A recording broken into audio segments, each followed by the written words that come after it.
So guys welcome back Mala's world again. So দেখো guys, আমাদের ঘরের ফাইনাল কালার হয়ে গেছে। আর আজকে প্রায় 2 সপ্তাহ পর ওয়ালি আবার নিজের বাড়িতে এলো। কেননা এতদিন যেভাবে আমাদের বাড়িতে কাজ করছিল, ওয়ালিকে এভাবে রাখাও পসিবল ছিল না। আর আমার ওয়ালি প্রচণ্ড পালিয়ে যাওয়ার শখ আছে।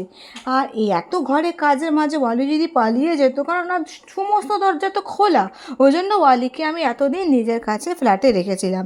আর দেখো, এই মধ্যেখানে আমার বাড়ির কতটা কাজ এগিয়ে গেছে, সমস্ত রং ফং হয়ে গেছে, শুধু এই ঘরটা আর ভেতরে ঘরটা বাকি, বাথরুম ফাথরুম বাকি। দেখো, এই দুটো ঘর হয়ে গেলেই ব্যাস পারফেক্ট। ওয়ালিকে আর পারলাম না আটকে রাখতে নিজের ফ্ল্যাটে, কতদিন বেচারা বাড়ি ছাড়া থাকবে। আর এই দেখো, তোমাদেরকে এবারে বাথরুমটা দেখাচ্ছি। আর এই দেখো, এখানে কি সুন্দর স্ল্যাব করে দিয়েছে। আর এই দেখো আমাদের ফাইনাল টাচ বাথরুম, কি সুন্দর হয়েছে না? কি ভাঙাচোরা ছিল।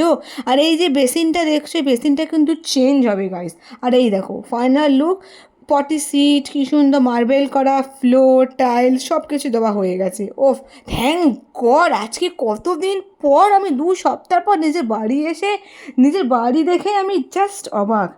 ওকে গাইজ, ব্লগটা এই অবধিই থাক। নেক্সট ব্লগ বাড়ির বিষয় খুব তাড়াতাড়ি আসছে। প্লিজ পাশে থাকো, সাথে থাকো, সাপোর্ট করো। এখনও যদি সাবস্ক্রাইব বা ফলো না করে থাকো guys, so please subscribe to my channel guys. By.